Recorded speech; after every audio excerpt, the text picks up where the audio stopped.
Bonus. Trax. Bonjour, bonsoir, bonjour et bienvenue dans cette nouvelle partie sur la JDR Academy. Nous nous retrouvons ce soir pour une partie exceptionnelle car nous allons inaugurer un nouveau concept, un mashup qu'on a nommé Dungeon of the Week.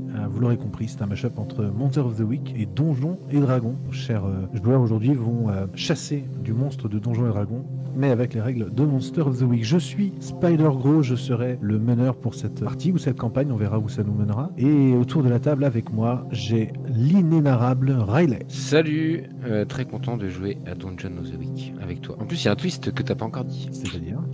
C'est-à-dire que ça se passe pas en plus dans un monde médiéval, ni contemporain. Tout à fait, mais laissons pour l'instant la surprise. Cool. Nous avons également à côté de nous la suave Jenny. Bonsoir. C'était suave. Très contente d'être là comme d'habitude, ça devient presque ma deuxième maison, la JDR Academy, mais toujours aussi contente. Chut, faut pas le dire trop fort. Pas la permission pour ce soir. Et pour seulement la deuxième fois à la table de la JDR Academy, nous avons le petit nouveau Coccinelle. Je suis pas suave, moi peut-être. Je suis très suave. C'est vrai. Il va nous suaver toute la soirée. Amis joueuses, bonsoir. Nous sommes dans l'espace. Et plus exactement, vous êtes tous partis de l'équipage du Magellan, un vaisseau qui a été affrété par la société New Haven pour coloniser une planète découverte il y a peu, Coloris. Une planète qui a été nommée comme ça par son aspect extérieur, assez étrange. En effet, elle semble composée de différents biomes parfaitement identifiables les uns par rapport aux autres et très colorés. Et de loin, ça lui donne un aspect très fluo, bleu, orange, assez funky. Les premières sondes envoyées par New Haven sur cette planète ont montré que l'air était respirable et que donc une vie est potentiellement possible pour l'homme sur cette planète. Et c'est pourquoi vous avez été envoyé il n'y a pas moins de 63 ans dans cette mission.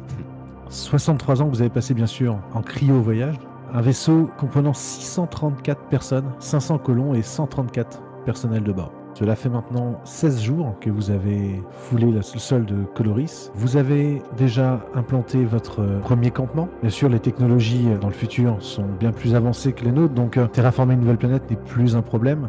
Parmi les colons, différents types d'emplois sont possibles. Nous avons bien sûr les colons qui sont engagés à simplement peupler cette nouvelle planète et qui vont y rester et fonder des familles. Puis nous avons aussi, on va dire, un personnel d'encadrement, car qui dit nouvelle planète dit forcément une faune nouvelle et peut-être hostile. Et c'est pourquoi on a fait appel à vous, vos différentes qualités. Nous avons fait appel à toi d'abord, Joss Belmont. Est-ce que tu peux te présenter ? Oui, je m'appelle Joss Belmont. Mon boulot, c'est d'identifier, répertorier et, à la mesure du possible, ramener des créatures qui pourraient être intéressantes en termes scientifiques.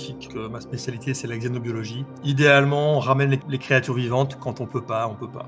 Très bien. Pour rappel, tu joues avec le livret du professionnel. Exactement. Les monstres, c'est mon boulot. Très bien. Déjà tout petit, t'aimais bien les monstres. Exact. Non, j'aime beaucoup le salaire qui va avec les monstres, en fait. Ah, c'est bien. Tu es pour ça encadré d'équipes de choc, des gens formés à la bagarre et prêts à en découdre, et notamment le lieutenant Jamie Dutch. Le vengeur, militaire de formation, j'aime quand ça file droit, j'aime aussi beaucoup les armes. Je sens que je vais me régaler sur Coloris. Très bien. Je suis un type évidemment un peu moins de 30 ans, grand, musclé. Et tu es à la tête d'une compagnie de 4 autres commandos, 5 avec toi, et vous êtes partis il y a peu en mission pour encadrer Joss justement, pour explorer et découvrir et ramener des spécimens, pendant que Meredith Cherry, elle, est restée au camp. Qu'as-tu fait pendant ce temps-là, Meredith ? Et qui es-tu ? Eh bien, je suis Meredith Cherry, beaucoup moins droite que mon collègue qui vient de se présenter. Je préfère faire les coups par derrière. J'ai souvent eu des problèmes avec d'anciens partenaires, avec certains membres de la police aussi. D'autres sont parfois mes amis, mais on me reproche souvent mon caractère très dur, mon regard qui l'est tout autant, et qui met visiblement mal à l'aise. Je ne suis pas le genre de personne qu'on peut dire être sympathique. Nos auditeurs les plus assidus auront forcément reconnu le livret du vaurien. Tout à fait. Très bien. Et donc, qu'as-tu fait pendant l'absence qui a duré une bonne partie de la journée de Joss et Jamie ? J'ai donc joué au poker avec mon équipe une bonne partie de la journée, jusqu'à oublier un peu que nous étions ici pour être un tant soit peu efficaces. D'accord. Donc, tu t'es un peu caché pour zapper le travail et prendre du bon temps. Exactement. Oui. Ok, très bien. J'avais besoin de me détendre. Lors de cette expédition, Jamie, Le cri déchirant de Jared vous a glacé le sang et vous a conduit à trouver le pauvre jeune homme allongé au sol, la gorge manifestement déchirée, arrachée. Et Malia, ta collègue, ton équipière, allongée à côté également, en vie elle, mais avec un hématome sur le côté du visage, au niveau de l'oreille principalement, très important, bleu, qui prenait toute l'oreille et une partie de la joue. Ok. Semi-inconsciente, vous l'avez ramené ainsi que le pauvre Jared jusqu'au campement en les chargeant sur le véhicule de Joss. Joss, est-ce que tu peux nous décrire un petit peu quel type de véhicule tu utilises pour ton exploration et pour ramener des spécimens? Ouais, c'est un sorte de gros véhicule à chenilles. Vous avez pu entrer à l'intérieur. Sa particularité, c'est qu'il y a on va dire une sorte de cage à monstres, on va dire. Hein. Pour les maintenir en vie, il y a également tout un tas d'appareils de surveillance ou d'analyse ou de détection. Vous avez pu également expérimenter le fait que il a une sorte de volonté propre qui fait qu'il ne démarre pas forcément lorsqu'on lui demande de démarrer. Même dans le futur, la mécanique reste capricieuse, quoi. Exactement, voilà. Et clairement, Joss n'est pas mécanicien, donc il ne va jamais reconnaître le moindre défaut à son véhicule. Ok, donc c'est un véhicule qui est assez grand, donc 6 personnes, vous pouvez tous tenir dessus ou dedans. Ouais. Ok, très bien. Donc là, vous avez chargé le pauvre malheureux sur le véhicule pour les ramener jusqu'au camp. Ça, c'était ce matin. Et Jamie, tu as profité de la navette pour charger, en même temps que les matériaux que vous aviez collectés, le corps de Jared et Malia. Et tu as chargé le reste de ton commando. Ouais, il y a Desmond et Jordi. Je suis dans un état pas possible, parce que c'est quand même mes meilleurs amis, mais je suis très affecté par la mort de Jared. Et du coup, je me réfléchis pas. Pour moi, c'est une bonne idée de le ramener au Magellan ainsi que Malia. Et c'est là-bas qu'ils peuvent se faire soigner, peut-être, Malia. Tout à fait. Là, pour l'instant, ça fait encore une fois que 2 semaines que vous êtes sur Coloris. Vous n'avez pas encore tous les équipements Je suis obligé de les monter, quoi. de soins. Et voilà. On ne sait pas encore comment on va disposer des corps à l'avenir. Est-ce qu'ils seront encolorisés, enterrés sur Coloris, ou est-ce qu'ils seront balancés dans le vide interstellaire? Oui, ça me semble bien, ça. La décision n'a pas encore été prise. En tout cas, pour Malia, sa meilleure chance de survie est d'être ramenée sur le Magellan pour être Et auscultée. Malia, elle peut dire si elle a vu ou entendu quoi Ouais, que ce soit. on l'interroge. Vous pouvez lui parler. Elle est sonnée. Avant de prendre la navette, un sédatif lui sera administré. Mais avant que le sédatif soit administré, bien sûr que vous avez l'occasion de parler avec elle. Ok. Et toi, Meredith, tu as vu le véhicule arriver, toujours à l'affût d'un bon coup. Tu as forcément levé un sourcil, mis fin à ta partie de poker et tu t'es rapproché pour écouter ce qui se disait. Oui, j'ai pris le temps de ranger les cartes aussi qui traînaient et les quelques bouteilles vides autour de cette vieille caisse sur laquelle on a joué. Je prends la main de Malia avec une voix plutôt calme. J'essaie de cacher la tristesse, enfin le fait que je suis affecté par la mort de Jared. Malia, est-ce que tu peux nous dire ce qui s'est passé? Vous êtes tombé sur quoi là?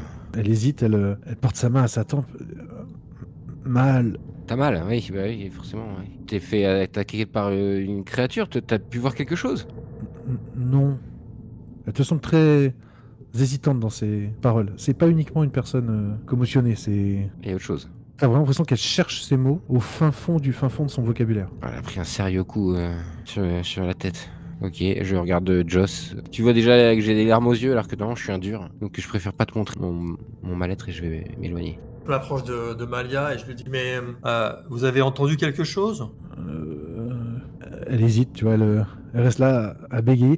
Fais-moi un jet d'enquêter sur un mystère. On va commencer par un premier jet de merci. 2d6 plus futé, Joss, s'il te plaît. Ok, donc ça fait 6. Ok. C'est un échec. Dans une volonté de communier avec elle, t'as essayé de partager quelque chose et t'en as peut-être trop dit. Peut-être que j'ai dit que je m'attendais à une présence hostile. Et du coup, j'aimerais bien savoir ce que c'était, voilà.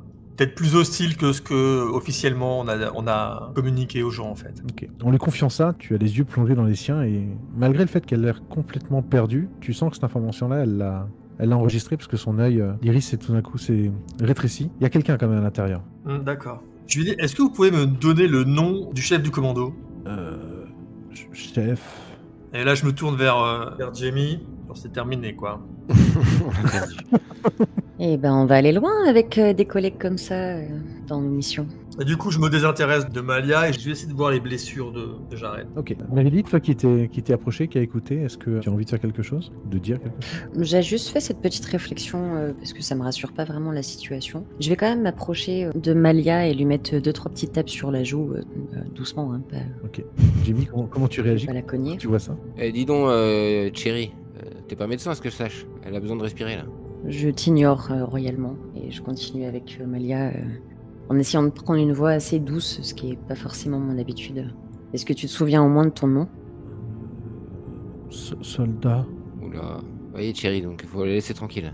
Elle a plus toute sa tête. Tu vois que j'ai les yeux humides.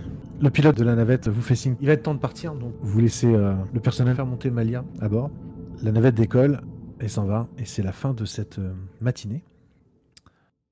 Au sein de votre environnement, que ce soit à bord du Magellan, sur Coloris ou même dans l'équipement de votre combinaison, vous êtes tous reliés à une sorte de réseau central et à une intelligence artificielle qui s'appelle Levi, L-E-V-I, pour logique, enseignement, vigilance et inspection. C'est Levi qui répond en général à vos questions et qui consigne toutes les notes que vous prenez. On est un peu plus tard, on est en fin de journée. Et là, tous les trois, au même moment, et pas que vous d'ailleurs, tous les colons autour de vous, vous avez votre device qui est à votre poignet, qui se met à biper, à clignoter, et la tête de Levi, qui d'habitude apparaît en bleu, apparaît là en rouge, signe qu'il y a une urgence. Vous connaissez le protocole. Dans ces cas-là, vous réunissez tous dans le hub principal de votre station, où le chef de la station vous annonce que colons, approchez-vous, l'heure est grave. Vous avez tous reçu le même message de détresse que moi. Je ne sais pas comment vous dire ça, mais le processus d'autodestruction du Magellan vient d'être enclenché. Quoi? C'est pas possible. Mais il faut évacuer tout le monde là. Justement, des capsules de secours ont manifestement été déclenchées. Il va y avoir des survivants. Il faut qu'on organise les équipes de recherche. Lieutenant Dutch. Et les navettes vont toutes s'écraser un peu partout sur Coloris? Bah, j'imagine. Lieutenant, où est votre commando? Ils sont là, Jordi, Desmond, venez. Ils sont plus que deux. J'ai perdu deux soldats ce matin. Ah. Ok. Bon, dans ce cas, vous allez avoir besoin de force en plus. Mademoiselle Cherry, Oui. Tu sens que ça le dégoûte de demander ça. T'es vraiment la dernière personne à qui voulait demander ça, mais si on cherche des gens de poigne sur le terrain, après les commandos, c'est toi et ta clique. Vous accompagnerez le lieutenant Dutch. C'est une mission de sauvetage de la plus haute importance. Très bien, c'est noté. Monsieur Belmont, si ça ne vous dérange pas de mettre votre véhicule à disposition. Non, bien sûr, cas de force majeure. Bon, ramenez-nous un maximum de colons vivants. Parfait. C'est important. Et comment ça se fait que l'autodestruction s'est enclenchée C'est Levi qui a déconné? Levi, est-ce que tu peux nous détailler ce qui s'est passé pour le Magellan? Mes informations indiquent que c'est le commandant Thompson qui a déclenché l'autodestruction du Magellan. Mais pourquoi? Je n'ai pas plus d'informations. Très bien, chef, on va ramener le plus de monde possible. Très bien. Et là, je vous arrête tout de suite. Et on va lancer le générique de l'épisode.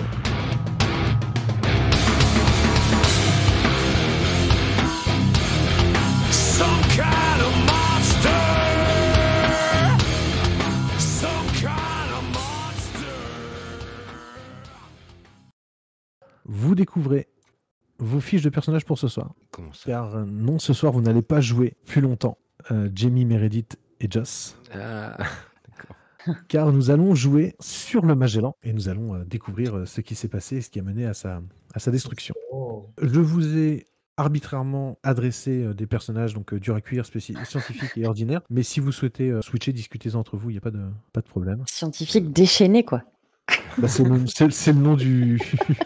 Grosso modo, c'est scientifique, t'es pas obligé d'être déchaîné. Mais... Ah bah, Ok. si. Moi, ça me va aussi ordinaire, hein, c'est parfait. Ouais, ok.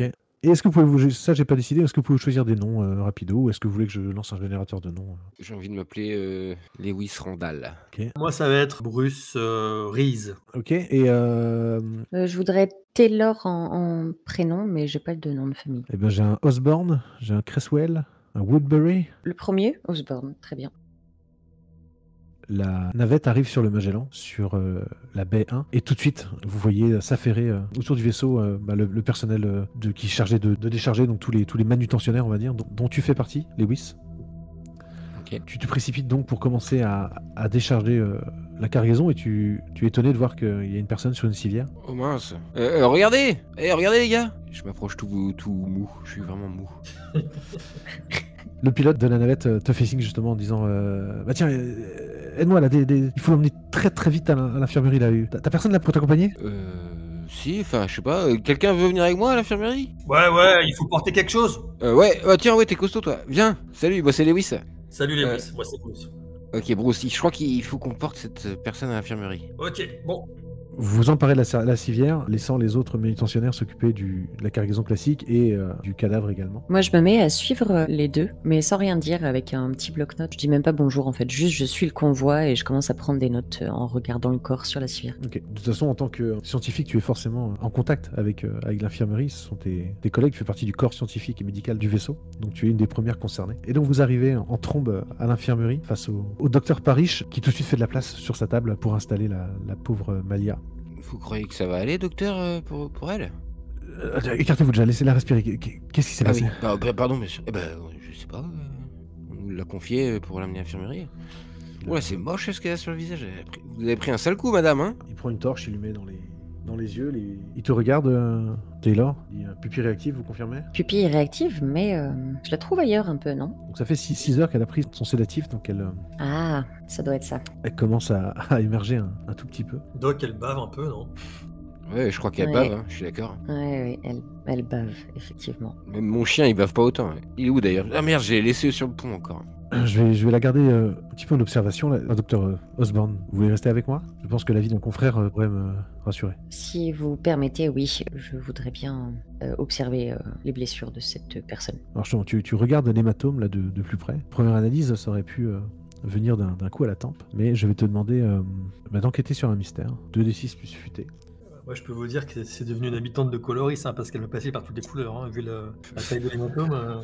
Le docteur Parrish étouffe un petit rire. Il sait qu'il n'est pas censé rire à ce moment-là, mais... Ah, ça manque de professionnalisme. 6 en tout. Ah, ok. Putain. Bon, effectivement, cet hématome...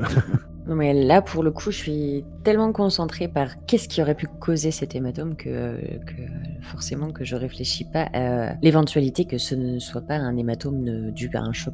Le docteur Parrish consulte son ordinateur personnel et le dossier vient de lui être envoyé depuis la surface. Et il te le montre, Taylor. Oui. Il te dit que manifestement, quand c'est arrivé, il n'était pas seul. Un autre soldat était avec elle et que ce soldat-là, lui, est mort. Manifestement, le lieutenant de ce commando qui a envoyé le message est très très impatient de savoir ce qui est arrivé à son unité. Donc il veut des réponses le plus vite possible. Bien. Eh bien, nous allons nous pencher sur la question ensemble, je pense. Alors justement, avec moins d'urgence, la deuxième civière vous arrive avec le cadavre de Jared. Vous, les médecins, ça ne vous fait ni chaud ni froid, ça vous rappelle les études, mais Bruce et Lewis, vous n'étiez pas forcément préparés à cette vision. Oh, moi j'ai des hauts le cœur là. Peut-être, si vous n'avez pas besoin de moi, je vais vous laisser. Hein. Oui, je crois que c'est mieux. Je pense que c'est mieux. Il ne faut pas vomir sur les corps, c'est interdit. Ça gâche toute notre enquête après. Il est où mon chien, moi? Hop, je sors du sas médical. Pour ceux qui sont restés à l'intérieur, vous voyez donc ce cadavre arriver, un soldat avec la gorge totalement arrachée. Que voulez-vous faire? Quelle est votre première réaction? Bah moi, je voudrais bien savoir si c'est arraché, si c'est coupé, genre par une lame, ou si c'est arraché par autre chose, hein, par, je sais pas moi, des griffes ou des rochers. C'est Ouais. c'est clairement arraché, c'est pas net, c'est sale comme... Ouais. Le soldat a manifestement rencontré une force plus forte que lui et qui lui a déchiré la gorge. Qu'est-ce qui a pu bien faire ça? Quelle saloperie! Ça doit être sacrément costaud parce que c'est pas un petit gabarit.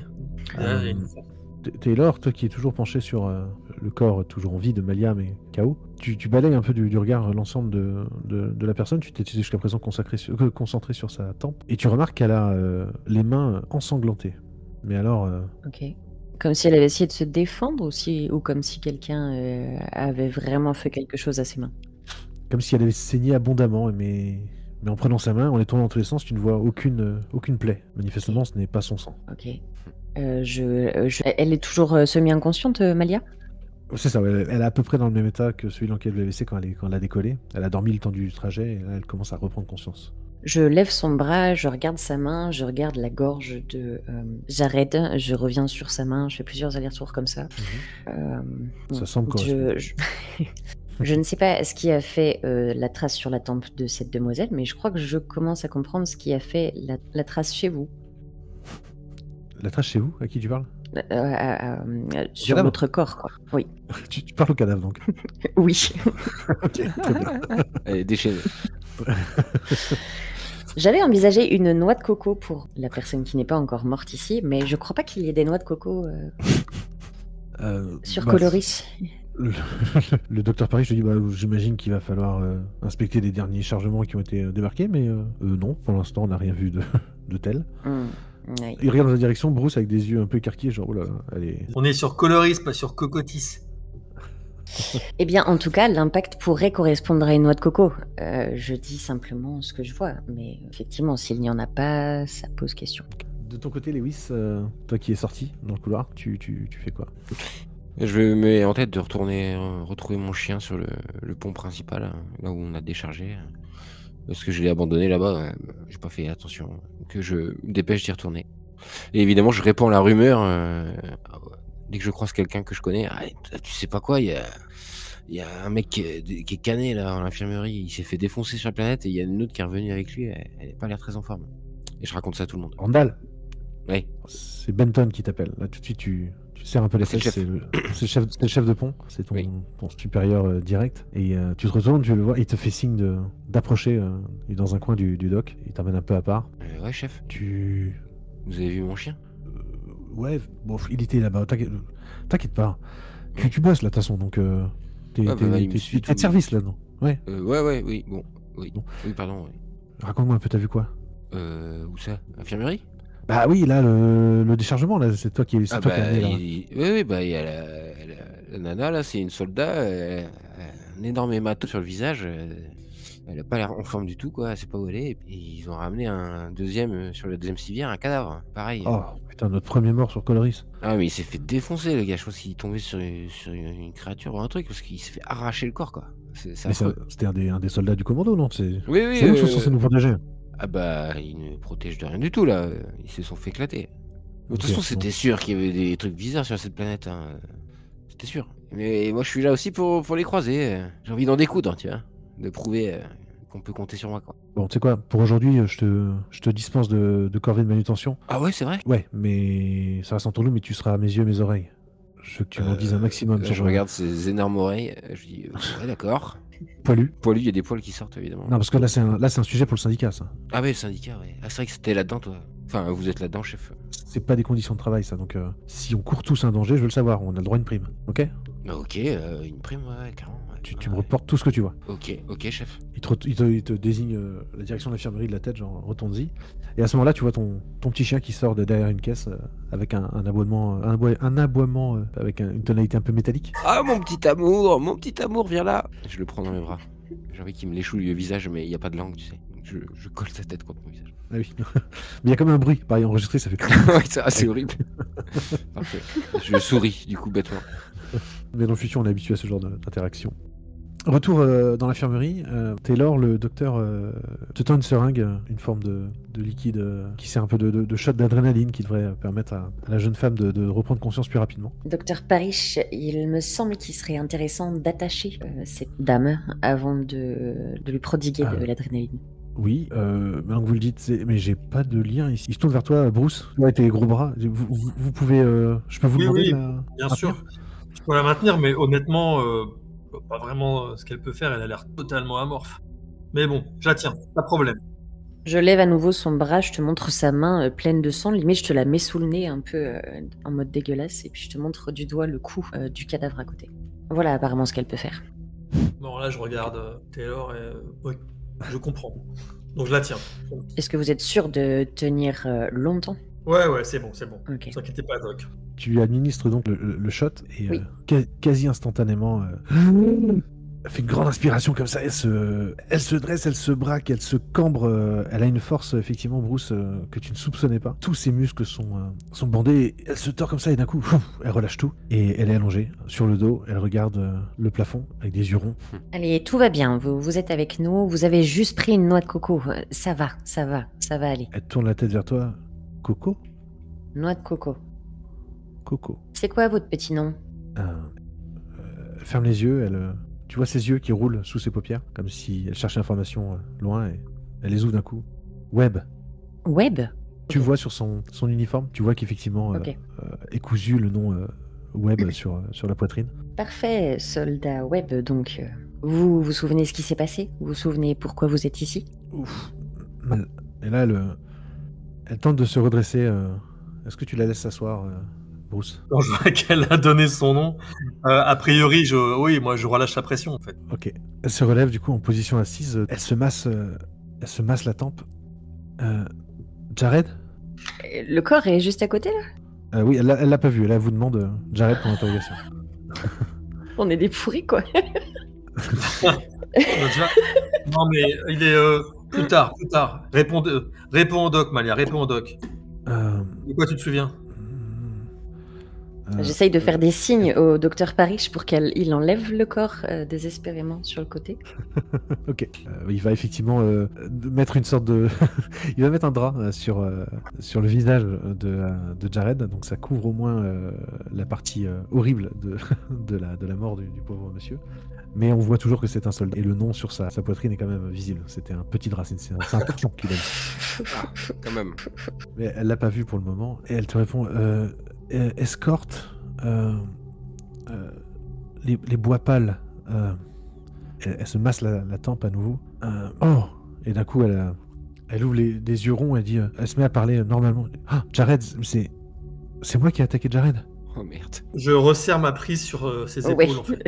Je te regarde, Bruce, et je hoche la tête. Très bien, très bon réflexe. Parfait. Vous avez attaqué Jared, votre collègue.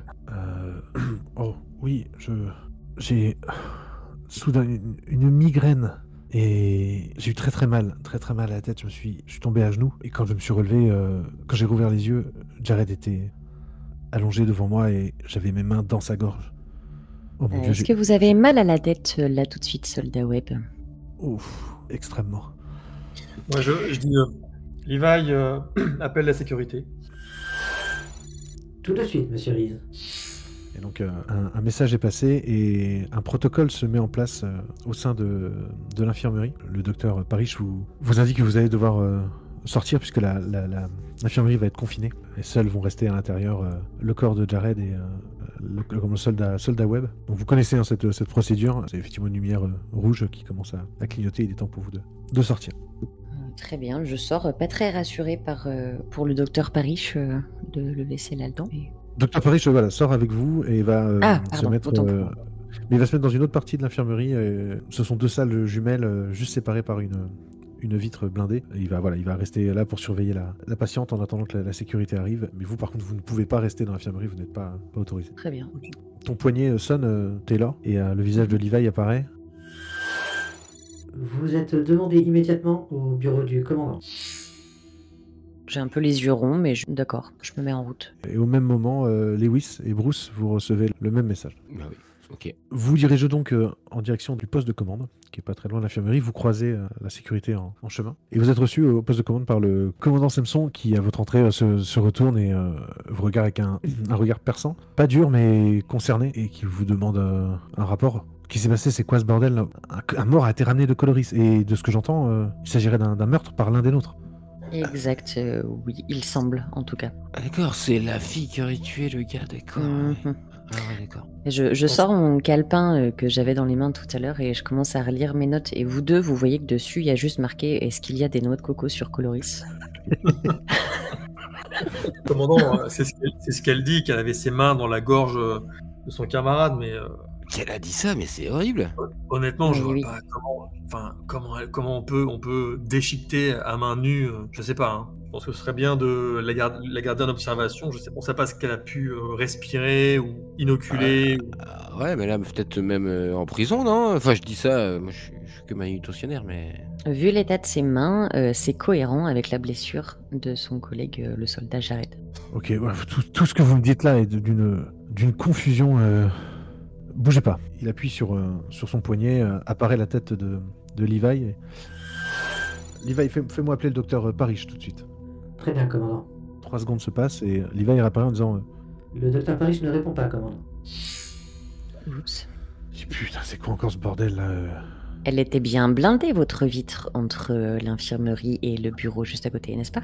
Mais oui, mais comme toutes les vitres du vaisseau, vous le savez très bien, docteur Osborne. Très bien, je suis rassuré, tout va bien. Levi, contacte la sécurité qui est avec le blessé. Tout de suite, monsieur Reese. 2 secondes se passent, la communication t'est passée en direct avec l'un des soldats et t'entends des coups de feu. Oh merde. Et le soldat qui dit Ah non, non Et ça coupe. Putain. La communication a été coupée, monsieur Reese. Ok, peut-être. Commandant, lancez l'alerte. On a des soldats avec nous ou ils sont tous à terre, enfin sur Coloris. Là, il y a des agents de sécu. Il reste des soldats, il reste d'autres commandos, mais ils sont encore en cryostase. Ah, mais il faut les réveiller d'urgence là, chef. Donc c'est le petit manutentionnaire là qui donne des ordres au commandant.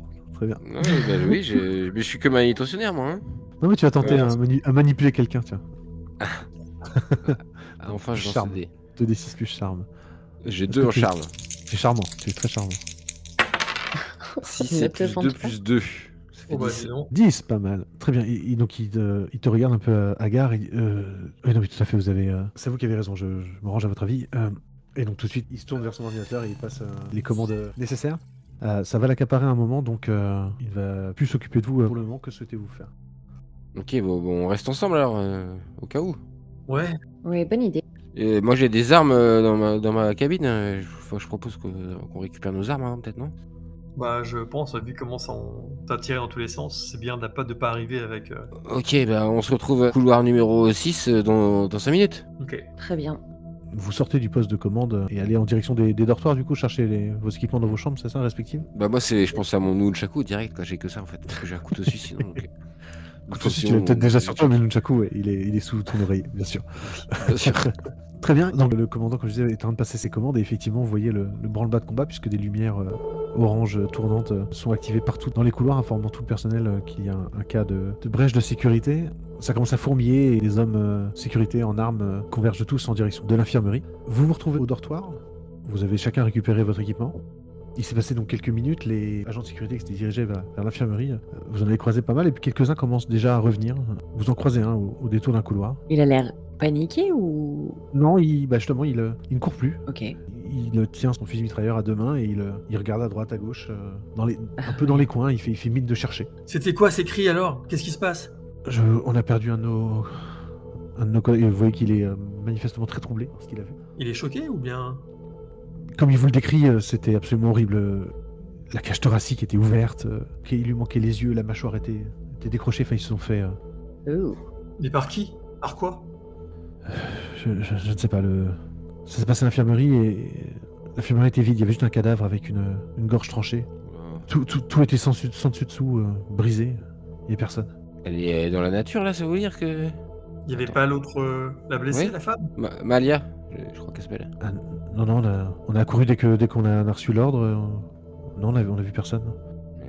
Elle était gravement blessée, c'est pas possible, elle peut pas être debout. Je donne la description de Malia quand même à cet homme, en lui disant de faire passer le message.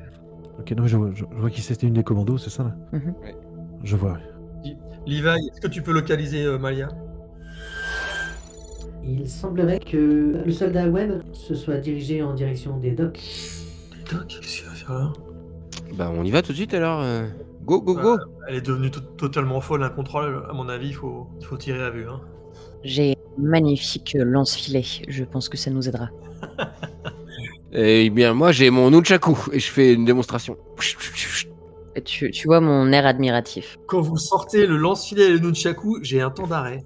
En tout cas vous avez quoi vous Bruce, c'est quoi votre arme? Ah bah tu vois un... Tronçonneuse et fusil à pompe, ouais, d'accord. Ouais. Chez prix bas, les prix sont bas, c'est clair? Ah oui, génial. Et on aime le bricolage, hein, c'est comme ça. Ok, bah vous êtes bien équipé, Bruce, on va rester avec vous. Ah, c'est un hobby. Monsieur est artiste. Vous vous dirigez du coup en direction des docks? Oui. Ouais. Ok. Vous passez par le corridor à côté du labo, de la salle commune, vous passez le sas, vous arrivez sur le dépôt. Là, la plupart des manutentionnaires qui étaient en train de décharger les caisses sont tous agglutinés. Ils forment un cercle autour d'une caisse et tu reconnais tes collègues, bien sûr, Lewis. Oui. Et ton chef Benton qui est là aussi, ils sont tous en train de regarder. Et qu'est-ce que je m'approche pour voir? Qu'est-ce qu'il regarde? Ah, Randall, c'est vous. Regardez ce que j'ai chopé. Et donc là, Benton se retourne. Il a dans la main quelque chose de très très gros, une sorte de canon, si on veut, qui est relié à une batterie sur sac à dos. C'est quelque chose de très lourd qui balance des décharges électriques et qui sert à alimenter, à démarrer des gros appareils. C'est une sorte de booster démarreur de batterie, mais pour des grosses machines. Et là, manifestement, il s'en est servi sur une créature que vous voyez là au sol, au centre de tous les manutentionnaires qui se sont agglutinés. Et donc, il s'agit d'une sorte de cerveau avec quatre quelques pattes qui en dépassent, et qui là manifestement est KO. Et Benton t'explique, ce machin-là est sorti de la caisse au moment où on l'a déchargé. Mais il était pas tout seul, j'en ai vu quelques-uns à la caisse là, et il te montre une caisse qui est manifestement ouverte. Comment ça, quelques-uns là, mais ça vient d'où ça? Bah, Ces caisses, elles viennent de Coloris? Ah ouais, c'est le chargement de Coloris, c'est ce qu'on était en train de décharger là. Qu'est-ce qu'ils ont ramené comme saloperie, c'est con là. Et on a vu, je sais pas, demi-douzaine bondir dans tous les sens. J'ai juste le temps d'en dégommer un, et regarde, c'est un sacré carton, hein, et puis il met un petit coup de pied dans la bestiole. Et les 5 autres, ils sont où? Oh, alors ça, c'est pas mon boulot. On peut pas il faut les retrouver, il faut les retrouver, si. C'est gros comment? Bah, c'est la taille d'un cerveau humain, donc ça fait un petit 25 cm de diamètre à peu près. Ça dépend pour qui. Oui, bah c'est sûr que le scientifique de notre coco, on est peut-être sur autre chose. C'est taille d'une autre coco maxi. Sur un autre calibre. Bah les gars, vous voulez pas nous aider il faut retrouver ces créatures là, il faut dézinguer. Et si vous tombez sur Malia... Non mais sérieusement, c'est pas ces trucs-là qu'on peut faire tous ce dégâts, hein. C'est tout petit. Enfin, je veux dire... Bah je sais pas, mais il est à moi celui-là, c'est moi qui l'ai eu. Hein. La prime, c'est pour moi. Je m'approche quand même de cette petite chose pour essayer d'observer pendant que la discussion se fait. Est-ce que ça a une bouche? Est-ce que ça pourrait... Il fait pas attention à toi, effectivement, il est tellement occupé à pérorer, très fier de sa prise. Tu vas pouvoir enquêter sur un mystère de D6 plus 8. 14. Ouf, ok. Sur un 10+, tu as une réserve de 2, donc tu peux poser 2 questions parmi les suivantes. Que s'est-il passé ici? De quel genre de créature s'agit-il? Que sait-elle faire? À quoi est-elle vulnérable? Où est-elle partie? Que voulait-elle faire? Y a-t-il quelque chose de caché par ici? Quel genre de créature est-ce qu'il s'agit et à quoi est-elle vulnérable? Ok. Manifestement, il s'agit d'un cerveau, donc tu déduis que ça doit fonctionner comme un cerveau humain à base d'impulsions électriques, et que là, clairement, c'est la décharge électrique qui l'a rendue vulnérable. Donc là, tu la touches du bout du doigt, manifestement, il n'y a plus de réaction, elle est morte. Coup de bol du chef de pont Benton. Tu étudies, tu vois qu'effectivement, la bestiole n'a pas d'yeux, n'a pas de bouche, n'a pas de nez, tu ne sais même pas par où elle respire, certainement des pores au niveau de la surface du cerveau. Elle est seulement dotée de pattes avec des griffes assez terribles. Au bout des pattes, tu vois des griffes assez acérées. Donc manifestement, ça doit lui servir. Mais à part les pattes et le cerveau, rien du tout. Donc tu déduis, ton esprit scientifique déduit, le cerveau est l'organe principal de cet animal, quasiment son unique. Et donc tu en déduis certainement que c'est par des ondes cérébrales qu'elle doit agir avec son environnement. Elle est certainement capable de faire des choses que ton cerveau à toi n'est pas capable de faire. Tu vas même pouvoir, étant donné que tu viens de vivre ce que tu as vécu avec le soldat web, qui manifestement a l'air d'être sous emprise, tu vois un rapport de cause à effet avec cet animal, le cerveau surdéveloppé. Et donc tu te dis que certainement cet animal est responsable. Et tu décides de lui donner le nom de dévoreur d'intellect. Ok. C'est sûr qu'il n'y a pas Coco quelque part dans le monde. Non, justement, là, pour le coup, je me relève après avoir observé cette créature et très très fière de moi parce que ça m'a peut-être pris 3-4 minutes. Et je déblatère tout ça à voix haute devant tout le monde pour rattraper un petit peu le coup de la noix de coco où j'ai bien senti que tout le monde se foutait de ma gueule. Dévoreur d'intellect, qu'est-ce que c'est que ce bordel? J'ai jamais entendu parler de ça. Là, Benton s'interpose entre toi et la créature, dit oh, c'est mon mangeur de collègues, hein. Je sais pas quoi là. Et tu dis qu'il y en a d'autres? Ah ouais, bah, si tu veux toucher une prime toi aussi, il y en a une demi-douzaine. Hein. Ils sont partis par où? Ah bah ils sont éparpillés en tout. Et ils courent vite ces machins là, ils font des bonds, ils courent vite. Ah ouais. Ah, Ah merde. À votre place, je me dépêcherai de les trouver avant qu'ils viennent mettre sous leur emprise des personnes de façon aléatoire dans l'équipage. Wow. C'est pas mon taf.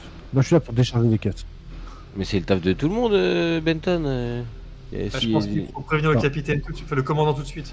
Ah oui. Pardon Randall, on prend la confiance? Ouais, mais je crois que le commandant il m'aime bien. Donc je vais l'appeler d'ailleurs. Levi, est-ce que je peux être en contact avec le commandant? Tout de suite, monsieur Randall. 2 secondes plus tard, la voix du commandant. Oui. Le commandant, on est sur le dock là, sur les docks, et il y a Benton et son équipe qui sont tombés sur une créature bizarre, un dévoreur. D'intellect. Un dévoreur d'intellect. Okay. C'est des créatures qui ont été ramenées de la planète là. Ils nous ont ramené des saloperies. Et alors c'est hyper dangereux hein, ces trucs. Hein. Il y en a une demi-douzaine qui traînent sur le vaisseau, donc il faut s'en occuper. Et la voix de Benton par-dessus toi dit et c'est moi qui l'ai trouvé. Hein. Oui, mais j'ai déjà dit ça. Du coup, il faut que tout le monde soit... Parce que Benton, il veut pas bosser, là. Il a trouvé le premier, mais il veut pas s'occuper des autres. Hein? Et là, je le regarde. Je fais la confiance. Il te jette un regard noir du style, toi, mon gars, tu vas de corvée de latrine pendant un moment. Commandant qui dit, Benton? Oui, commandant. Benton, vous allez confier tout de suite votre trouvaille à Monsieur Randall. Ah, Oui, commandant, bien sûr, commandant. Et Monsieur Randall, vous aurez l'amabilité de me le ramener jusqu'au poste de commandement. J'aimerais voir ça de plus près, de mes yeux. Ce dévoreur d'intellect que vous dites. d'accord. Moi, tout seul? D'accord. Je vais accompagner, si vous permettez. Ah, vous êtes là, Dr. Osborne. J'ai Très pris quelques informations sur cette chose. Votre avis me sera précieux également, oui. Je cherche du regard Malia en fait. Est-ce qu'elle est censée être là, elle? Là, tu la vois pas. Et le commandant dit Benton, vous êtes toujours là? Benton, vous et votre clique, vous me ratissez le pont immédiatement et vous me retrouvez ces bestioles.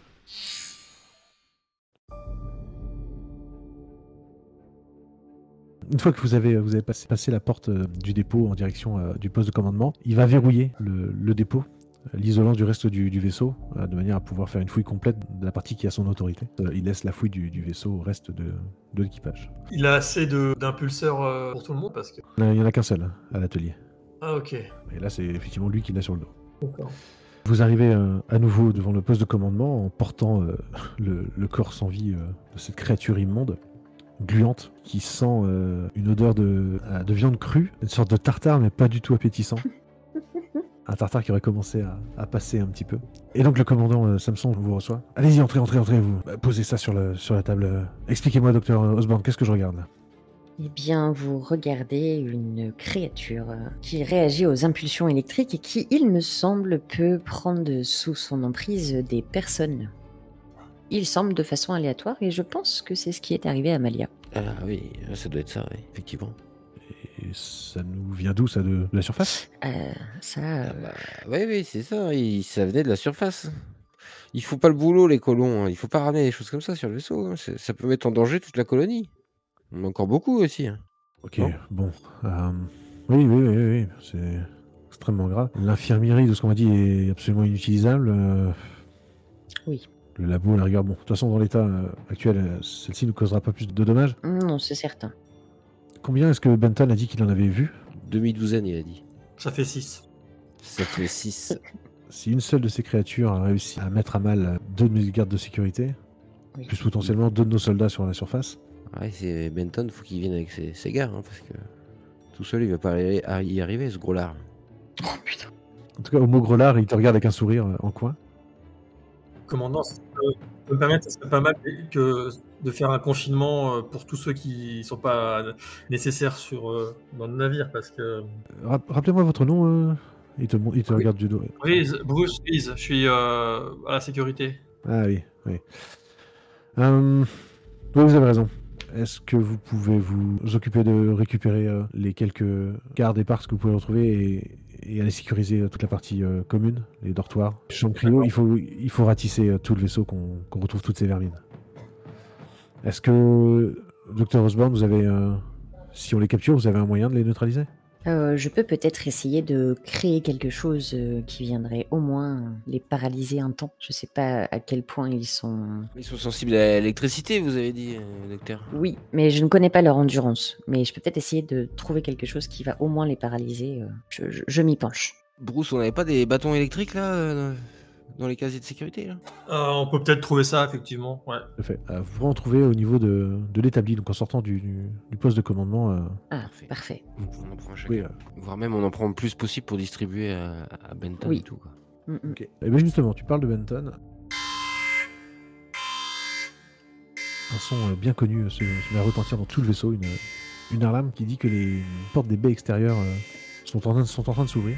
D'ailleurs. Ok. D'où est-ce que vous décidez d'aller voir? Bah oui, de toute façon, bien Oui. sûr. Pour sécuriser tout de suite. Bon, vous connaissez le protocole, hein, les portes sont verrouillées, ils ont isolé le dépôt du reste du vaisseau.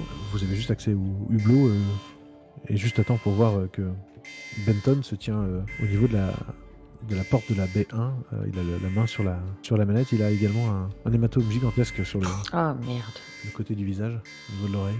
Et avec un sourire, il vous regarde droit dans les yeux. Il a toujours la main dessus et lentement, vous voyez le sas s'ouvrir et tout d'un coup, tout ce qui est à l'intérieur du dépôt est aspiré. La baie était vide, la navette était déjà repartie, mais par contre, tout le matériel, les caisses, malheureusement tous les manutentionnaires, Quoi, les collègues? Ah ouais. tout le monde, tous tes collègues Randall, effectivement, avec qui tu travailles quotidiennement, tu les vois tous précipités, ainsi que Benton d'ailleurs, dans le vide interstellaire. Quelle horreur. Au niveau de l'atelier qui est à côté de vous, à côté de la porte, à côté du hublot. L'appareil qu'il avait sur le dos tout à l'heure est accroché au mur, le pistolet électrique. Attends, mais il y a plus rien dans le dépôt. Donc en fait, ça veut dire que la bestiole, elle a aussi été aspirée. Celle qui était avec eux, ouais. Peut-être, ouais. Tout est parti. Les seules choses qui sont restées sur le dépôt sont les choses qui étaient rivées au sol ou harnachées au mur. Donc certaines tables, certains meubles et certains équipements qui sont bien attachés, dont notamment ce fameux pack dorsal avec son flingue. Donc vous pensez que l'hématome, en fait, c'est ce que la créature peut provoquer à distance. C'est pas forcément, il n'y a pas besoin forcément qu'il y ait un contact, non? Ça ressemble Je vraiment pense, oui. Est-ce qu'on peut demander à l'IA d'avoir une action sur les portes, genre là de refermer Bien sûr. la porte sur l'extérieur là qui vient de s'ouvrir? Oui, Dr. Osborne? Est-ce que vous pourriez refermer la baie qui est ouverte dans le dépôt? Vous n'avez pas le niveau de sécurité requis, Dr. Osborne. Est-ce que vous pouvez me mettre en lien avec le commandant? Tout de suite, Dr. Osborne. Quelques secondes et on décroche. Oui, docteur. Est-ce que vous pourriez faire refermer les portes la porte de la baie dans l'atelier? On aimerait pouvoir rentrer. Et Benton vient de nous faire une sortie incroyable en direct. Bien entendu, oui. Ne bougez pas, je le fais tout de suite. Voilà, ça devrait être Merci fait. beaucoup. Merci. Et effectivement, vous voyez la porte extérieure de la baie qui tranquillement se referme. L'alarme et le gyrophare s'arrêtent. Cette ambiance oppressante retombe un petit peu. Et les portes de sas entre le vaisseau et le dépôt sont à nouveau actionnables manuellement. Je vous propose d'entrer et de fouiller pour être sûr que la créature est... Enfin, là où les créatures sont plus là. Ok. Très bien. Ok. Je vais prendre le truc électrique, là. Ok, tu t'en saisis. Alors par contre, c'est quelque chose d'extrêmement volumineux. Donc je vais te demander d'abandonner malheureusement ta tronçonneuse. Si Ok, tu veux ouais. prendre... Ouais, non, mais je la pose. De toute façon, pour moi, ça va pas... Je veux dire, c'est temporaire, donc je la mets dans un coin. Voilà, ça va m'arrêter là. Ok. Tu la relâches sur ton dos, donc tu te déplaces pas aussi rapidement que jusqu'à présent, puisque c'est très lourd. Mais bon, tu es taillé, hein, tu es costaud. Taylor, ah non. J'allais dire, ton chien peut pas servir, mais ton chien n'est pas là. Si, j'ai mon chien, bien sûr. Ouais, il peut pas essayer de pister, je sais pas, tu vois, un peu partir. Ah ouais, c'est une bonne idée, ça. Erreur. Ah ouais. Et peut-être qu'il peut ressentir l'odeur de ces mangeurs de cerveau, là. Ouais, c'est vrai, ça. Et puis si l'autre attaque les cerveaux, je pense que ton chien est tranquille. Est-ce que c'est possible, ça? Bien sûr, ouais, tu veux évaluer une situation qui craint? Oui. Ok. 2d6 plus futé. Je fais 11. Oh. 10 plus, tu as 3 questions, vas-y. Y a-t-il des dangers que nous n'avons pas remarqués? La baie est absolument vide. Enfin, le dépôt, le dock est absolument vide. De toute trace vivante à part vous trois. Donc il n'y a pas de danger? Non. Ok. Qu'est-ce qui est le plus vulnérable selon moi? Bah, c'est vraisemblablement les cryo-chambres, Ouais, oui. puisque les personnes sont sans défense et que là, le personnel est assez réduit parce qu'affairé à... C'est vrai qu'ils éteignent tous les cryos. Ce serait nul. Ok, dernière question. Quelle est la meilleure façon de protéger les victimes? Il faut éradiquer tous les dévoreurs d'intellect à bord. Toute trace de leur influence. Ouais, donc faut aussi se débarrasser des contaminés, quoi. Ça peut faire du monde quand même. Hein. Ça peut aller très vite. Ok. Le problème, c'est qu'on sait pas du tout. Avec un peu de chance, bah, il y en a plus sur le vaisseau. Mais s'il en reste, on sait pas combien. Peut-être poser la question à Lia si elle a une vue d'ensemble. Peut-être qu'elle voit ces petites choses se balader un peu partout dans le vaisseau. Oui. Ah ouais. Eh ben, on va enquêter sur un mystère, cher Taylor. Ok. 7. C'est un oui mais, donc tu as droit à une seule question. Donc y a-t-il quelque chose de caché ici? C'est peut-être ça qui correspondrait à ce que tu voulais demander. Oui, mais ici, dans le vaisseau, quoi. Je détecte de nouvelles entités à bord du Magellan. Elles semblent se déplacer plutôt rapidement. Elles sont au nombre de 2. Elles sont actuellement dans les conduits qui mènent au dortoir. Ah, il conduit, zut. Oui, au dortoir. Oui, d'accord. Et il y en a que 2. On a plus Est-ce que que 2. vous êtes sûr de vous, Levi? Affirmatif. 2 entités inconnues actuellement présentes à bord du Magellan. Très bien. Est-ce que nous, les conduits, un humain peut aller dedans ou bien c'est... Non. Un chien robot à la rigueur. Bah ouais, ok. Mais il va y aller, mon cher robot. Ah, ce qu'il faudrait, c'est en fait, c'est arriver à les contingenter, quoi, à les bloquer dans une section. Oui, mais là, les dortoirs sont occupés à cette heure-là. Ah bah, à toute heure, ça fonctionne entre 8, il y a toujours des gens qui dorment. Ouais. Ouais, non, ça va être un carnage, il faut absolument. Ok, bon, on fonce. On fonce au dortoir et on évoque en chemin l'idée de mettre le chien dans les conduits et je demande à Levi si Tekel peut être connecté à lui. Comme ça, il pourra nous renvoyer des images de ce que voit le chien. Ok, bah vas-y, lance 2d6 plus bizarre dès maintenant pour voir si t'arrives à bricoler la chose. Ouais. Et bah ça fait 3 en tout. Il est vraiment nul ce chien. Ok, tu perds le contrôle de la magie et ça finit mal. Donc... Non. Non, fais pas ça. La révolte des machines. Tu arrives effectivement à appairer en Bluetooth Levi avec ton chien. Peut-être que tu montes sur les épaules de Bruce pour avoir accès aux évacuations. Au conduit, ouais. Tu glisses le petit chien dedans et tu redescends et assez content de toi, tu peux admirer sur l'écran sur ton poignet que effectivement le petit chien se déplace à l'intérieur du conduit. Plus il s'éloigne, plus tu sembles perdre la connexion. Et soudain, en plein écran, tu vois un dévoreur d'intellect qui fonce sur le chien qui prend vraiment Tekel. Il prend tout l'écran et plus rien. Non. Ils sont là, hein, c'est sûr. Il faut récupérer mon petit, vite. Est-ce qu'on peut pas balancer du feu dans les conduits et de l'électricité? À l'intérieur du vaisseau? Non. C'est une bonne idée. Est-ce qu'on peut faire évacuer le dortoir? Ah, vous pouvez tout à fait. C'est peut-être une meilleure idée, ça. Ouais, alors moi je contacte, on va dire, mes collègues de la sécurité et je leur demande de mettre tous les gens qui sont dans les dortoirs, de les faire sortir, même par la force, de les foutre dehors, quoi. Ok, ils vont te répondre que certains étaient déjà dans le coin en train de chercher justement. Ils disent ok, mais on les envoie vers où? La salle commune? Oui, ou le dépôt si Peut-être c'est... le dépôt, j'ai l'impression que c'est le seul endroit qui pourrait être sécurisé. Si personne vient ouvrir les baies. C'est ça, si on ouvre pas les portes, ça devrait aller. C'est ça. C'est sûr qu'ils vont ouvrir les portes. C'est ça, s'il y en a un qui est sous emprise d'un seul coup, il ouvrira les portes. Ok. Alors peut-être dans la salle commune. Ou la salle du réacteur. C'est ça. Putain de merde. Ça commence à s'activer, mais effectivement, étant donné le monde qu'il y a, ça tiendra pas entièrement dans la salle commune, donc ils vont commencer peut-être le dépôt dans ce cas. À se déplacer en direction du dépôt. Vous croisez donc dans les couloirs des gens plus ou moins paniqués qui marchent d'un pas rapide. Ils ont l'air apeurés et au détour d'un couloir, vous entendez un cri, une femme qui crie. Vous accourez pour voir et vous découvrez Malia debout et qui tient une femme par la gorge et qui la soulève bien au-dessus du sol. À une seule main. Est-ce que je peux lui mettre un coup d'impulse à Maya? Bien sûr, c'est un jet de casser la gueule. Alors 2d6 plus Corias. Ça fait 6. Aïe.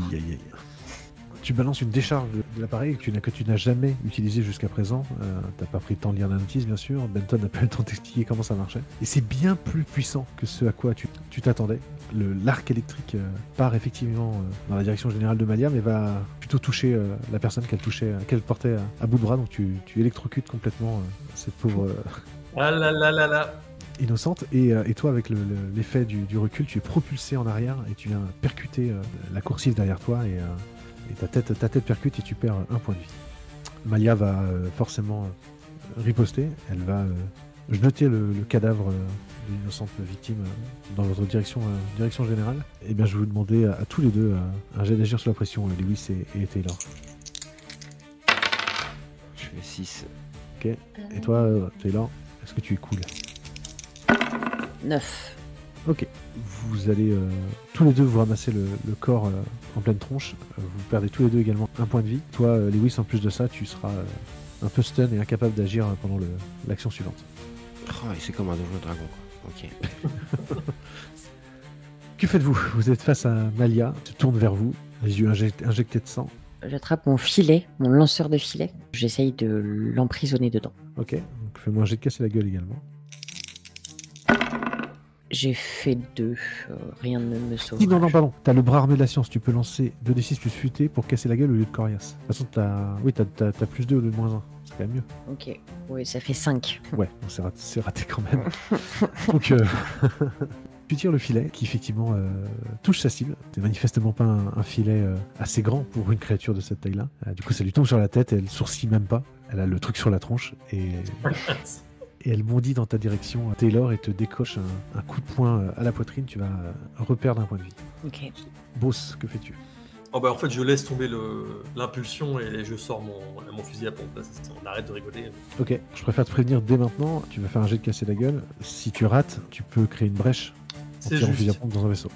Mais ce serait le cas également avec un. Un 9 mm? Ouais. Il y a moins de chance. Oh, c'est un gros vaisseau quand même. Oui, oui. Mais bon, le fusil à pompe, ça fait des dégâts. Quoi. Ok. Ouais, mais bon, elle m'a chauffé. T'as confiance. Vas-y. Ça fait un total de 10. Ok, c'est réussi. Donc ton fusil à pompe affiche 3 dégâts. Elle recule sous le coup. Elle commence à trembler de tout son être. Là, elle est debout, les jambes, les bras écartés devant vous. Elle tremble partout. La tête s'agite dans tous les sens. Et soudain, un bruit absolument dégueulasse et spongieux. Vous entendez vous voyez son crâne s'ouvrir et la boîte crânienne exploser. Et un dévoreur d'intellect en sortir en bondissant. Ah, ils sont dans la tête. Ah, merde. Il rentre dans la tête, c'est chelou. Il fait mine de s'échapper. Vous avez tout juste le temps de réagir tous les trois. On avait tous un bâton électrique, hein, c'est ça? Ouais. C'est une arme au contact ou. Enfin, on Ah pourrait. oui. Non, t'as une sorte de bouton de gâchette dessus, donc tu peux pas la lancer. Donc effectivement, ce sera du corps à corps. Un peu comme un taser, quoi. Ouais, c'est ça. Ok. Mais lui, il est au contact. Là, il est en train de, il est en train de fuir. Bah, on peut dire qu'effectivement, il fuit en passant entre vos jambes, ouais. Donc, Ok, d'accord. il court dans votre direction, ouais, tout à fait. Moi je vais utiliser ma manœuvre. Qu'est-ce qui pourrait aller de travers quand vous foncez tête baissée sans protéger vos arrières? Vous cocher 2 choses, des points de réserve pour plus tard, qui sont des avantages en fait. Pose pas de questions. Je cours avec ma traque à la main à la poursuite de la chose. Ok.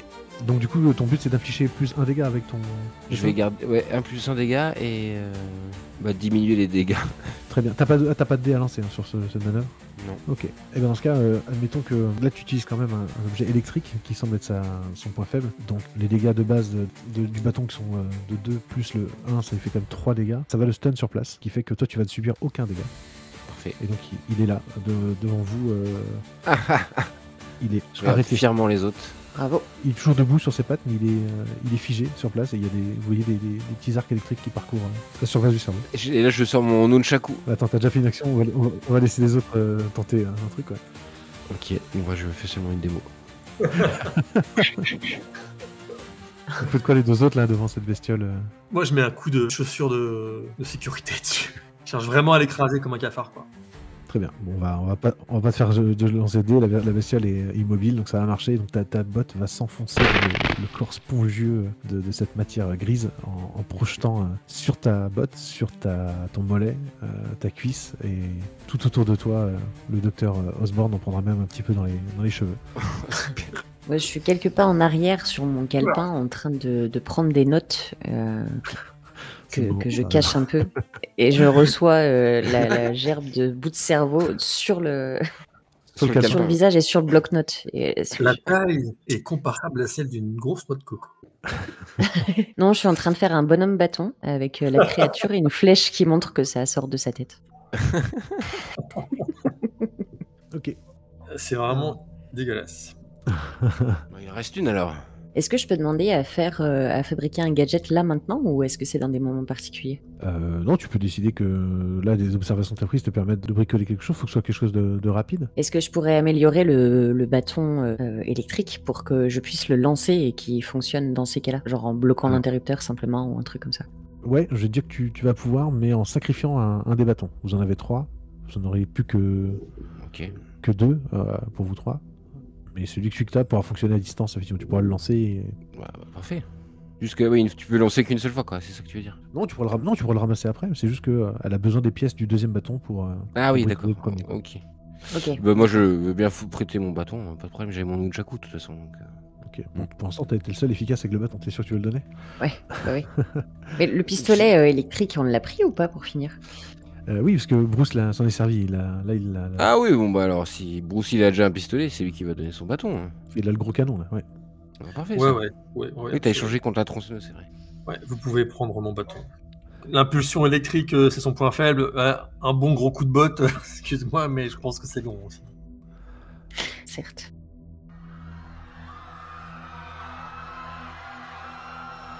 Des cris à l'intérieur du dortoir retentissent. Des gens arrivent en courant et vous croisent et il y a des bestioles. Et, D? Comment ça, D? Il y en a combien? Et donc elle répond pas, la personne elle part en courant en direction Ça se multiplie. du dépôt et Non. vous arrivez à la porte du dortoir et effectivement devant vous, deux dévoreurs d'intellect, Putain. dont un qui est penché sur un cadavre et qui est en train de... Enfin, un cadavre, une personne multiplies, inanimée, quoi. et qui est en train d'essayer de se glisser par l'oreille. Ah Ah Ça rentre dans une oreille, ça? C'est pour ça qu'il y a un hématome dégueulasse, ouais. Mais comment ça fait pour rentrer? Enfin bon. ouais. Ta gueule, c'est magique. Je réamorce, c'est magique. Je réamorce le canon électrique. Ok, vas-y, tu peux Et- lancer casser la gueule si tu veux. Oui. Là, on Déjà. en voit 2 dans le Ouais. dortoir. Ouais, vous voyez C'est deux. Non, mais Liva, il dit n'importe quoi. 9. C'est une réussite mitigée. Il se fait taper aussi. C'est ça. Tu vas tirer ton rayon en direction des deux. Ils sont juste côte à côte. Ils sont sur une personne inanimée. Il y en a juste un qui est, Ouais. qui est concentré sur ce qu'il est en train de faire, c'est-à-dire essayer de pénétrer dans la tête. Donc c'est lui que tu vas toucher de plein fouet, lui infligeant 4 dommages et le stennant sur place. Tandis que le deuxième n'a pris que 1 dommage et bondit dans ta direction en t'assénant un coup de griffe. Et donc tu vas prendre 1 dommage également. Oh bordel. Ok, les autres. Donc il y en a, celui qui est en train de la tête, là, il est paralysé. Il est un peu faut comme, finir. Ah ouais. comme celui de tout à l'heure dans le couloir. Là, il bouge plus. Oh, Il je vais tremblote. l'attaquer au nunchaku. Mais le deuxième est sur Bruce. Elle est un bon coup de Nunchaku. Non, moi je vais au coup de nunchaku, mais sur celui qui est stun plutôt, parce que je suis un peu peureux quand même. Donc. Ok. Vas-y, casse la gueule également. 4 et 1, 5 et 0. Ça fait 5. Voilà, Merde. décidément, les G ce soir sont Ça pue. pas ouf. Alors, comme dans les meilleurs films de Bruce Lee, tu commences à flex un maximum, à faire tourner le nunchaku autour de toi, passer d'une main à l'autre. Et au moment où tu vas pour taper le dévoreur d'intellect qui est face à toi, en fait, tu arrives à te mettre un coup de nunchaku toi-même derrière la nuque. Derrière la nuque en plus. Oui, parce que ça part derrière. Tu sais, c'était Ah, il va au-dessus de rentrer ton dans mon épaule. cerveau. Ah, non, non. C'était au-dessus de ton épaule et tu fais un coup vers l'avant et bim, ça vient te taper le. Ouais, je tombe en avant, quoi. Assommé. Et tu tombes, ouais, t'es un peu assommé et tu vas prendre un point de dégâts également, s'il te plaît. Et toi, Taylor, qu'est-ce que tu fais en voyant qu'il y en a un qui est stun, mais que ton pote est stun aussi, et que le deuxième dévoreur est sur ton pote Bruce. Sur, donc le contact se fait entre Il le est- corps de Bruce et la bestiole. Absolument, il est sur son visage, il est en train de le griffer, donc ouais. Il va nous rentrer dans les oreilles. Je vais foncer sur celui-là, celui qui est en train d'attaquer Bruce, et je vais l'arracher à la main. Je vais juste Ok. le retirer de là où il est et le jeter. Ok. Vas-y, tu peux nous faire un jet de protéger quelqu'un. Ça fait 7. C'est réussi, mais tu subis tout ou partie des dégâts à sa place. Donc en fait, tu attrapes la bestiole à pleine main. Donc c'est dégoûtant, hein, c'est visqueux entre tes mains. C'est étonnamment assez léger, et donc tu arrives à le lancer assez loin, à peu près 2 mètres de toi. La bestiole se retrouve au sol, mais sur ses pattes. Et, j'allais dire, te regarde fixement, mais elle n'a pas d'yeux, mais tu vois qu'elle est concentrée sur toi. Tu la vois trembloter légèrement. Elle se concentre. Et je vais te demander, pour résister, de faire un jet de 2d6 plus cool. Elle te fait une dévoration d'intellect.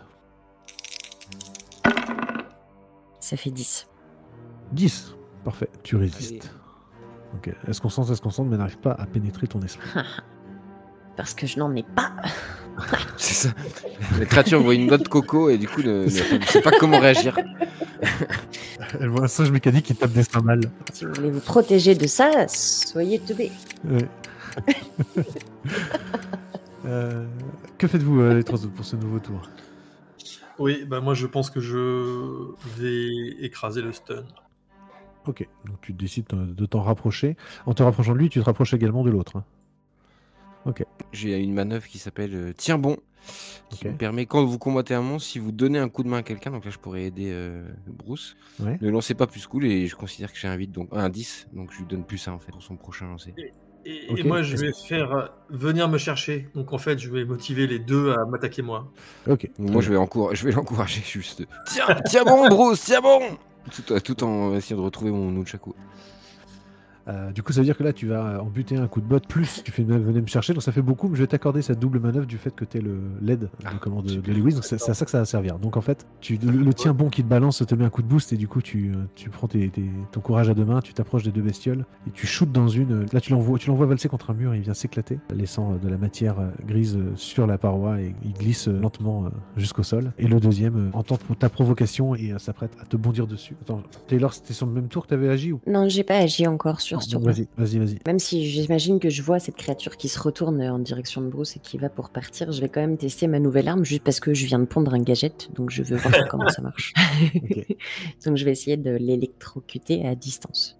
Ok, donc tu jettes le bâton? Oui. Ok, et ben vas-y, lance casser la gueule. 8. Ok, tu vas lancer le bâton qui va le toucher comme tu l'entendais avec l'extrémité qui électrocute, sauf qu'il avait commencé à essayer de pénétrer dans ton esprit. Oui. Et donc le fait de recevoir sa décharge électrique juste avant de mettre fin à ses jours, car tu vas le tuer, ça booste un peu ses ondes psioniques. Il avait encore un petit peu son esprit lié au tien, en tout cas il était en train d'essayer de pénétrer. Tu vas donc subir un point de dégâts. Tu vas surtout avoir un flash. Tu vas avoir un flash de la vie de cette créature. Et tu te rends compte qu'effectivement... C'est pas de sa faute. Non, ils ont bien débarqué à 6 sur le vaisseau, mais qu'il y en a toujours un qui n'a pas été trouvé, et ils sont en connexion les uns avec les autres. Et donc tu vois l'espace d'un instant ce que l'autre créature, la dernière qui est à bord, est en train de vivre. Ok. Et donc tu vois une scène, tu reconnais la pièce dans laquelle tu es, c'est le poste de commandement.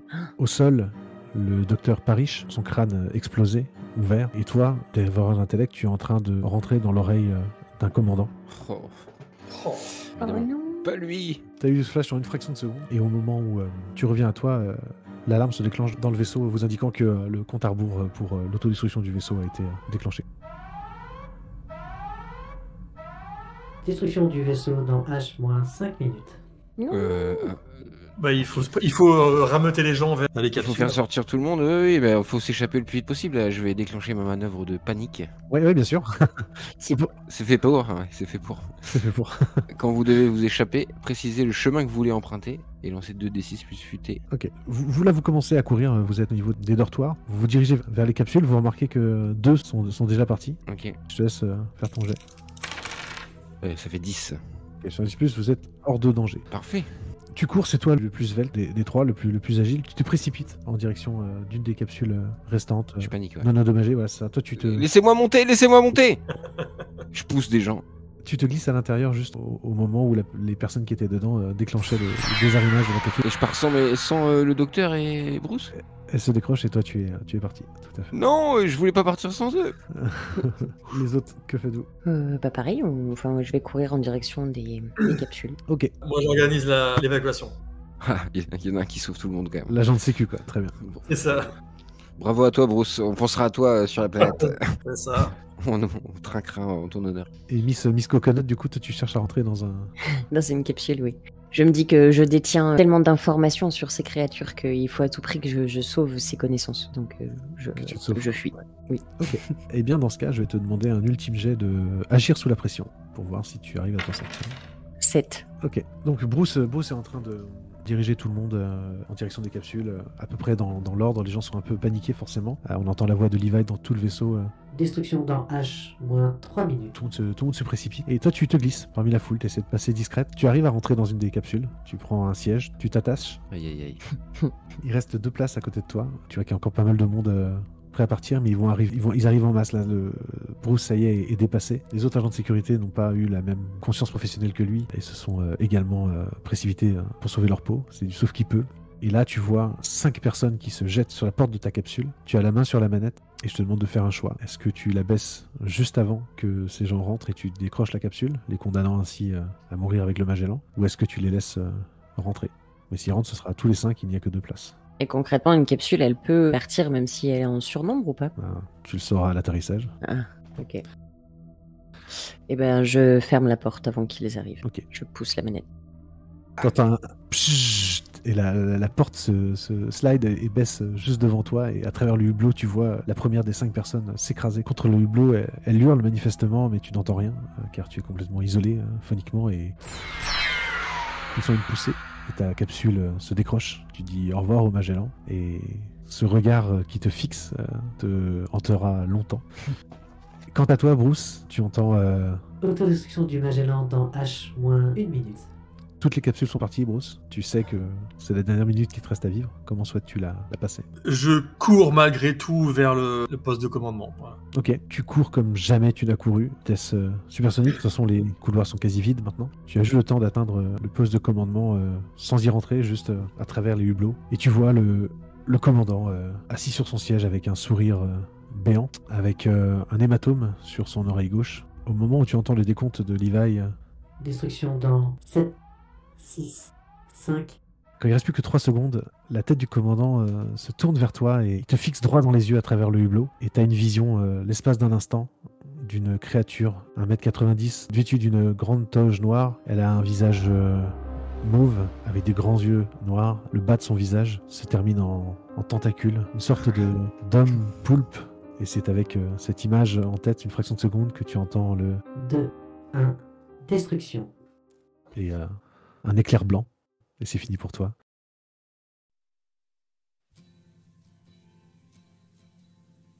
Chers auditeurs de la JDR Academy, j'espère que cette partie vous a plu. On se retrouve au prochain épisode pour découvrir la suite des aventures des naufragés du Magellan. En attendant, je vous invite à partager, liker, commenter toutes les productions de la JDR Academy, celle-ci en particulier, et parlez-en autour de vous. Et je vous rappelle que... la JDR Academy dispose d'un Patreon sur lequel vous pouvez, si vous le souhaitez, contribuer afin de permettre de toujours améliorer nos qualités d'hébergement et d'enregistrement et de diffusion et vous proposer toujours des contenus de qualité. Sur ce, chers joueurs, je vous souhaite une bonne soirée. Bonne soirée. Merci pour cette partie. Bonne soirée. Bye bye les auditeurs. Bye. Salut. Ciao, ciao. Take your protein pills and put your helmet on. Ground control to Major Tom. 7, 6. Commencing countdown, engines on. 3, 2. Check ignition and may God's love be with you.